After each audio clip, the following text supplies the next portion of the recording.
कृष्ण ज्ञान। एक औरत रोटी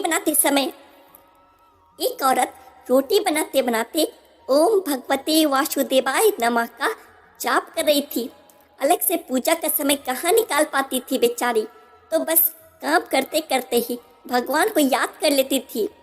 एकाएक धड़ाम से जोरों की आवाज़ हुई और साथ में दर्दनाक चीख। कलेजा धक से रह गया जब अंगने दौड़कर झांकी तो 8 साल का चुन्नू चित पड़ा था, खून से लथपथ। मन हुआ दहाड़ मारकर रोए, परंतु घर में उसके अलावा कोई था नहीं। रो कर भी किसे बुलाती, फिर चुन्नू को संभालना भी तो था। दौड़ कर नीचे गई तो देखा चुन्नू आधी बेहोशी में माँ माँ की रट लगाए हुए है।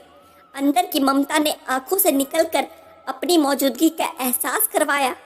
फिर 10 दिन पहले करवाए अपेंडिक्स के ऑपरेशन के बावजूद ना जाने कहां से इतनी शक्ति आ गई कि चुन्नू को गोद में उठाकर पड़ोस के नर्सिंग होम की ओर दौड़ी। रास्ते भर भगवान को जी भरकर कोसती रही, बरबराती रही, हे कन्हैया, क्या बिगाड़ा था मैंने तुम्हारा जो मेरे ही बच्चे को। खैर डॉक्टर साहब मिल गए और समय पर इलाज होने पर चुन्नू बिल्कुल ठीक हो गया। चोटें गहरी नहीं थी, ऊपरी थी तो कोई खास परेशानी नहीं हुई। रात को घर पर जब सब टीवी देख रहे थे तब उस औरत का मन बेचैन था। भगवान से विरक्ति होने लगी थी। एक माँ की ममता प्रभु सत्ता चुनौती दे रही थी। उसके दिमाग में दिन की सारी घटना चलचित्र की तरह चलने लगी। कैसे चुन्नू आंगन में गिरा कि एकाएक उसकी आत्मा सिहर उठी। कल ही तो पुराने चापाकल का पाइप का टुकड़ा आंगन से हटवाया है, ठीक उसी जगह था जहाँ चुन्नू गिरा पड़ा था। अगर कल मिस्त्री ना आया होता तो उसका हाथ अब अपने पेट की तरफ गया जहाँ टाके भी भरे ही थे ऑपरेशन के। आश्चर्य हुआ कि उसने 20-22 किलो के चुन्नू को उठाया कैसे वो आधा किलोमीटर तक दौड़ती चली गई। फूल सा हल्का लग रहा था चुन्नू। वैसे तो वो कपड़ों की बाल्टी तक छत पर नहीं ले जा पाती।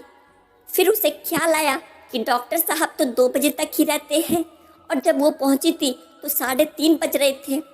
उसके जाते ही तुरंत इलाज हुआ, मानो किसी ने उन्हें रोक रखा था।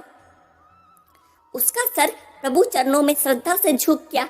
अब वो सारा खेल समझ चुकी थी। मन ही मन प्रभु से अपने शब्दों के लिए क्षमा मांगी। तभी टीवी पर ध्यान किया तो प्रवचन आ रहा है। प्रभु कहते हैं, मैं तुम्हारे आने वाले संकट रोक नहीं सकता, लेकिन तुम्हें इतनी शक्ति दे सकता हूँ कि तुम आसानी से उन्हें पार कर सको। तुम्हारी राह आसान कर सकता हूँ, बस धर्म के मार्ग पर चलते रहो। उस औरत ने घर के मंदिर में झांक कर देखा। कन्हैया मुस्कुरा रहे थे। हम बहुत बार संकट समय या खुशी के पल में ईश्वर की कृपा तत्क्षण समझ नहीं पाते, पर बाद में ये एहसास हो ही जाता है कि ये सिर्फ ईश्वर की ही कृपा थी। ऐसे वक्त श्रद्धा, आस्था और धैर्य बनाए रखे। जय श्री कृष्णा।